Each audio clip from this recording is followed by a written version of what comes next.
ಈಗ ಪ್ರೆಸೆಂಟಿಗೆ ನಿಮ್ಗೇನ್ ಅನ್ಸುತ್ತೆ? ನಿಮ್ಮ ಒಂದ್ ಸೋಲ್ ಪರ್ಪಸ್ ಏನು ಅಂತ ನಿಮ್ಗ್ ಅನ್ನಿಸ್ತಾ ಇದೆ? ನೀವ್ ಈ ಭೂಮಿಗೆ ಯಾಕೆ ಬಂದ್ರಿ ಅಂತ ನಿಮ್ಗ್ ಅನ್ನಿಸ್ತಾ ಇದೆ ಈ ಮೊಮೆಂಟಿಗೆ? ಈ ಮೂಮೆಂಟಿಗೆ ಏನ್ ಅನಿಸ್ತಾ ಇದೆ ಅಂದ್ರೆ ಮ್ಯಾಮ್, ಈ ತರ ನಂತರ ಸಫರ್ ಮಾಡೋರಿಗೆ ನಾನ್ ಹೇಳ್ಬೋದು ನನ್ನ ಉದಾಹರಣೆನ ಅಂತ ಅನಿಸ್ತಾ ಇದೆ. ಯಾಕಂದ್ರೆ ನಾನು ಹಿಂಗೆ ಇದ್ದೆ, ನಾನು ಇಷ್ಟು ಚೇಂಜ್ ಆಗಿದ್ದೀನಿ ಅಂದ್ರೆ ನೀವು ಆಗ್ಬೋದಲ್ವಾ, ಇನ್ನೂ ಚೆನ್ನಾಗೇ ಆಗ್ಬೋದಲ್ವಾ ನಿಮಗೆ ಗೈಡೆನ್ಸ್ ಕೊಟ್ರೆ. ನಾನು ಹಿಂಗೆ ಇನ್ನೂ ಒಬ್ರಿಂದ ಕಲ್ತೆ, ನಾನ್ ಕಲ್ತಿದ್ದೇನು ಅಂತ ನಾನು ಗೈಡೆನ್ಸ್ ಮಾಡ್ತೀನಿ. ಆ ತರ ಬಂದವ್ರಿಗೆ ಹೇಳ್ಬೋದು ನಾನು. ಯಾಕಂದ್ರೆ ಚಂದಾನೇ ಆಗ್ಬೋದು ಬಿಡು ಅದು ಚೇಂಜಸ್. ಸೊ ನಿಮ್ಮ ಜರ್ನಿ ಎಲ್ಲ ನಿಮ್ಮ ಯೂಟ್ಯೂಬ್ ಚಾನೆಲ್ ಅಲ್ಲಿ ಹಾಗಾದ್ರೆ ನಮ್ಮ ಹ್ಮ್. ವ್ಯೂವರ್ಸ್ ಗೆ ನೋಡಕ್ ಸಿಗುತ್ತೆ. Okay. Yeah. So different varieties of healthy cooking recipes ಜೊತೆಗೆ ರೇಖಾ ಅವರ ಟ್ರಾನ್ಸ್ಫಾರ್ಮೇಶನಲ್ ಜರ್ನಿ ಕೂಡ ಅವರ ಒಂದು ಹೇಳ್ತೀನಿ. ಚಾನೆಲ್ ಅಲ್ಲಿ ಸಿಗುತ್ತೆ. ಹ್ಮ್. ಸೊ ರೇಖಾ ಅವರ ಪ್ರೆಸೆಂಟ್ ಸೋಲ್ ಪರ್ಪಸ್ ಇವಾಗ ನನ್ನ ಲೈಫ್ ಜರ್ನಿಯಲ್ಲಿ ನಾನ್ ಏನೇನು ಕಲ್ತಿದ್ದೀನಿ ಅದನ್ನ ಈ ಒಂದು ಸೊಸೈಟಿಗೆ ತಲುಪಿಸ್ಬೇಕು, ಹೌದು. ಎಸ್ಪೆಷಲಿ ಲೇಡೀಸಿಗೆ ತಲುಪಿಸ್ಬೇಕು. ಅದು ಲೇಡೀಸು ಯಾವತ್ತೂ ವೀಕ್ ಅನ್ಕೋಬಾರ್ದವ್ರು ಅಂತ. ಇಲ್ಲ ಅರ್ನ್ ಮಾಡೋ ತರ ಆಗ್ಬಿಟ್ ಮದ್ವೆ ಆಗ್ಲಿ ಅನ್ನೋ ತರಾನು ಹೇಳೋವಷ್ಟು ನನಗೆ ಇದಾಗುತ್ತೆ. ಯಾಕೆಂದ್ರೆ ಲೇಡೀಸ್ ಹಂಗೆ ಕೂತ್ ಮದ್ವೆ ಆಗ್ಬಾರ್ದು, ಡಿಪೆಂಡ್ ಆಗಿ ಹೋಗ್ಬಾರ್ದು ಅನ್ನೋದ್ ಬಾಳ ಇದೆ ನನ್ಗ. ನಿಜ ನನಗ ಅವ ಮದ್ವೆ ಆದಾಗಿರ್ಲಿಲ್ಲ, 40 ವರ್ಷ ಆಗತನೂ ನನಗ ಆ ಭಾವನೆ ಇರ್ಲಿಲ್ಲ. ನನ್ಗ ಆಮೇಲೆ ಬಂದಿದ್ದಿದೆಲ್ಲ. ಹ್ಮ್. ಹೆಣ್ಮಕ್ಳಿಲ್ಲ, ಸ್ಟ್ರಾಂಗ್ ಆಗ್ಬೇಕು, ಎಲ್ಲದನ್ನು ಕೇರ್ ಮಾಡೋದನ್ನು ಕಲಿಬೇಕು. ನಾನ್ ಹಂಗಂತ ಸ್ಟ್ರಾಂಗ್ ಆಗಿ ಇದ್ ಮಾಡಿ ಅಂತ ಹೇಳಲ್ಲ ಯಾರಿಗುನೆ.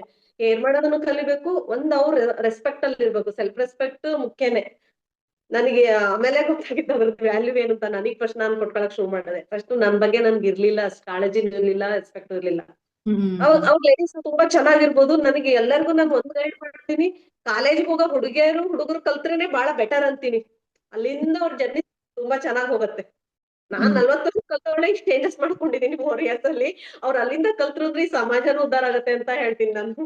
ಯಾಕಂದ್ರೆ ಅಷ್ಟು ಚೆನ್ನಾಗ್ ನಮ್ಮನ್ನ ಚೇಂಜಸ್ ಮಾಡುತ್ತೆ. ಅದು ಪಾಸಿಟಿವ್ ರೀತಿಯಲ್ಲಿ, ನೆಗೆಟಿವ್ ಅಲ್ಲ. ನೆಗೆಟಿವ್ನೆಲ್ಲ ತೆಗ್ದಾಗ ಪಾಸಿಟಿವ್ ಆಗಿ ಮುಂದೋಗ್ತೀವಿ ನಾವು. ಯಾ. ಫೈನ್, ಹ್ಮ್. ಗ್ರೇಟ್. ಸೊ ರೇಖಾ ಅವ್ರೆ, ಹ್ಮ್. ಕೊನೆಯದಾಗಿ ಇನ್ನೊಂದ್ 2-3 ಕ್ವಶನ್ಸ್. ದಟ್ ಈಸ್, ಕೆಲವ್ರು ಲೈಫ್ ಅಲ್ಲಿ ಸ್ಟಕ್ ಆಗಿರ್ತಾರೆ. ಹ್ಮ್. ಓಕೆ, ಲೈಫ್ ಅಲ್ಲಿ ಸ್ಟಕ್ ಆಗಿರ್ತಾರೆ ಅಂಡ್ ಅವರಿಗೆ ಫೀಲ್ ಮಾಡ್ತಾ ಇರ್ತಾರೆ ನನಗ್ ಸೊಲ್ಯೂಷನ್ ಇಲ್ಲ ಅಂತ. ಹ್ಮ್. ಅಥವಾ ಇನ್ನ ಕೆಲವ್ರಿಗೆ ಸೊಲ್ಯೂಷನ್ ಸಿಕ್ಕಿರುತ್ತೆ, ರೇಖಿನೂ ಕೂಡ ಕಲ್ತಿರ್ತಾರೆ, ಆದ್ರೆ ಹ್ಮ್. ಅವ್ರಿಗೆ ಅದನ್ನ ವೇಟ್ ಮಾಡುವಷ್ಟು ಪೇಶನ್ಸ್ ಇರೋದಿಲ್ಲ. ಹೌದು. ಸೊ ಟೋಟಲ್ ಇರಲ್ಲ. ಆಗಿ ನೋಡೋದಾದ್ರೆ ಸ್ಟ್ರಕ್ ಆದಂತವ್ರಿಗೆ ಅಥವಾ ರಿಸಲ್ಟ್ ನನಗ್ ಸಿಗ್ತಾ ಇಲ್ಲ ಅನ್ನೋಂತವ್ರಿಗೆ ಏನ್ ಹೇಳಕ್ ಇಷ್ಟಪಡ್ತೀರಾ? ರಿಸಲ್ಟ್ ಸಿಗ್ತಾ ಇಲ್ಲ ಅಂದ್ರೆ ಅವ್ರು ಪ್ರಾಕ್ಟೀಸ್ ಮಾಡ್ಬೇಕು ಫಸ್ಟ್ ಚೆನ್ನಾಗಿ.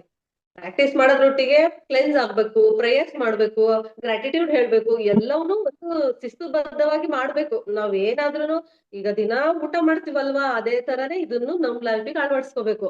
ಅವಾಗ ಯಾಕ್ ಸಿಗಲ್ಲ? ಸಿಕ್ಕೇ ಸಿಗತ್ತೆ. ಹ್ಮ್. ಹೀಗೆ ಊಟನಂತೂ ಬಿಡಲ್ಲಲ್ವಾ, ಒಂದ್ ಟೈಮ್ ಆದ್ರೂ ಕರೆಕ್ಟ್ ಆಗಿ ಮಾಡಿರ್ತೀವಿ. ಹಂಗ್ ಒಂದ್ ಟೈಮ್ ಇದನ್ ಮಾಡಿ ಪ್ರಾಕ್ಟೀಸ್. ಅದು ಬೆಳಗ್ಗೆ ಟೈಮ್ ಮಾಡಿದ್ರೆ ಇನ್ನೂ ಒಳ್ಳೇದು, ಬೇಗ ಎದ್ಬಿಟ್ಟು. ಅದ್ರ ಹ್ಮ್. ಜೊತೆಗೆ ಹೆಲ್ತ್ ಕೇರ್ ಮಾಡ್ರಿ. ಹೆಲ್ತ್ ಕೇರ್ ಮಾಡಿದಾಗ ನಮ್ಗೆ ಇನ್ನೂ ಚೆನ್ನಾಗಿ ಎನರ್ಜಿ ಇರುತ್ತೆ ಕೆಲಸ ಮಾಡಕ್ಕೆ. ಹೀಲಿಂಗ್ ಹ್ಮ್. ಹೀಲಿಂಗ್ ಒಟ್ಟಿಗೆ ನಾವು ಕೇರ್ನು ಮಾಡ್ಬೇಕಾಗತ್ತೆ, ಹೆಲ್ತ್ ಕೇರ್ನು ಕೂಡ. ನಮಗೆ ಹೆಲ್ತಿ ಆಗಿದ್ದಾಗ ಕೂಡ ನಾವು ತುಂಬಾ ಚೆನ್ನಾಗ್ ಅದ್ರಾಗೆ ಇನ್ವಾಲ್ವ್ ಆಗ್ತೀವಿ. Great. ಹಾಗಾಗಿ ಒಳ್ಳೆ ಒಳ್ಳೆ ಊಟನೂ ನಾನು ಮುಖ್ಯ ಅಂತ ಹೇಳ್ತೀನಿ. ನನ್ನಲ್ಲಾದ ಚೇಂಜಸ್ ಇವಾಗ ನಾನು ಹೆಲ್ತಿ ಆಗಿ ಸ್ವಲ್ಪ ಚೇಂಜ್ ಮಾಡ್ಕೊಂಡ್ಮೇಲೆ. ಹ್ಮ್. ಒಳ್ಳೆ ಊಟ ತುಂಬಾ ಚೇಂಜ್ ಮಾಡುತ್ತೆ ನಮ್ಮನ್ನ, ಒಳಗಿಂದನೂ ಚೇಂಜ್ ಆಗುತ್ತೆ. ಅದ್ರ ಜೊತೆ ಹೀಲಿಂಗು ಇವೆಲ್ಲ ಅಳವಡಿಸ್ಕೊಂಡಾಗ ಆಲ್ಮೋಸ್ಟ್ ತುಂಬಾ ಚೆನ್ನಾಗಿರ್ತೀವಿ ಲೈಫಲ್ಲಿ. ಖುಷಿಯಾಗಿರ್ತೀವಿ, ಏನಿರ್ಲಿ ಏನಿಲ್ದೇ ಇರ್ಲಿ. ಹ್ಯಾಪಿ ಅಂತೂ ನಮ್ಮಿಂದ ಹೋಗಲ್ಲ. ಗ್ರೇಟ್. ಅಂಡ್ ಹ್ಮ್. ಇನ್ನೊಂದು, ಹ್ಮ್. ಯಾರಾದ್ರೂ ಓಕೆ ಥಿಂಕ್ ಮಾಡ್ತಾ ಇರ್ತಾರೆ, ನಾನ್ ರೇಖಿಗ್ ಜಾಯ್ನ್ ಆಗ್ಲಾ ಅಥವಾ ನಾನು ನೆಕ್ಸ್ಟ್ ಲೆವೆಲ್ ಕೋರ್ಸ್ ತಗೊಳ್ಳ, ಮಿಸ್ಟಿಕ್ ಫ್ಲೈ ಹೈ ಎಷ್ಟು ನಾನ್ ಟ್ರಸ್ಟ್ ಮಾಡ್ಬೋದು, ಪೂಜಾ ಸಜ್ಜನ್ ಅವ್ರನ್ನ ಎಷ್ಟು ನಾನ್ ಟ್ರಸ್ಟ್ ಮಾಡ್ಬೋದು.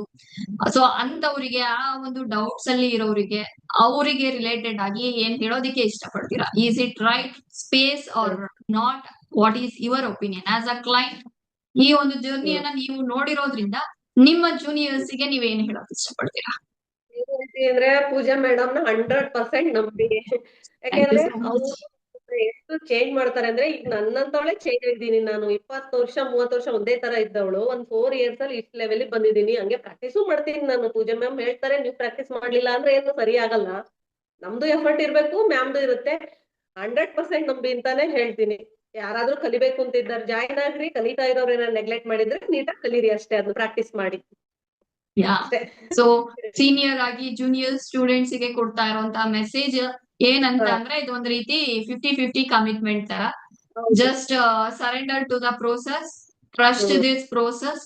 ನಿಮ್ಮ ಎಫರ್ಟ್ ಹೌದು. ಅನ್ನ ನೀವು ಹಾಕಿ, ಈ ಹೌದು. ಕಡೆಯಿಂದ ಎಫರ್ಟ್ ಗಳೇನ್ ಬರ್ಬೇಕೋ ಅದಂತೂ ಡೆಫಿನೆಟ್ ಆಗಿ ಬಂದಿರುತ್ತೆ. ಬರುತ್ತೆ. ಸೊ ದಟ್ ಎಲ್ಲಿ ಸ್ಟಾಪ್ ಆಗಿದ್ದೀರಾ ಅಲ್ಲಿಂದ ನಿಮ್ಮ ಜರ್ನಿಯನ್ನ ಮುಂದುವರಿಸಿ. ಮಾಡ್ಲೇಬೇಕು ಪ್ರಾಕ್ಟೀಸ್. ನಾನು ಎಲ್ಲಾನು ಕೇಳಿದೀನಿ ಮ್ಯಾಮ್. ಸುಮ್ನೆ ಹಿಂಗ್ ಹೊರಗ್ ಹೋಗ್ತೀನಲ್ಲ, ನಾನ್ ಹಿಂಗ್ ರೇಖಿ ಮಾಡಿದೀನಿ, ಮಾಸ್ಟರ್ ಲೆವೆಲ್ ಆಗಿದೆ, ರಜತ್ ಹಿಂಗ್ ಎನ್ರೋಲ್ ಆಗಿದೆ ಅಂತ. ಎಲ್ರು ರೇಖಿನಾ ನಾನು ಮಾಡಿದೀನಿ ಸೆಕೆಂಡ್ ಲೆವೆಲ್ ತನ. ಓಕೆ, ಪ್ರಾಕ್ಟೀಸ್ ಮಾಡ್ತಾ ಇದ್ದೀರಾ ಅಂತೀನಿ. ಇಲ್ಲ. ಏನ್ ಪ್ರಯೋಜನ? ಮಾಡಿದೀರಾ, ಅದ್ರ ಬಗ್ಗೆ ಅಷ್ಟೇ ಗೊತ್ತಿದೆ, ಅದ್ರ ಬೆನಿಫಿಟ್ ಏನು ತಗೊಂಡಿಲ್ವಲ್ಲ, ದಿನ ಪ್ರಾಕ್ಟೀಸ್ ಮಾಡಿ ಅಂತೀನಿ ನಾನು ಅವ್ರಿಗೆ. ಅದನ್ನ ಮಾಡಿ. ಇಲ್ಲ, ನಾವು ಅದಕ್ಕಂತ ಬೇರೆ ಲೆವೆಲ್ ಬೇರೆ ಮಾಡ್ತಿದೀವಿ ಅಂತ.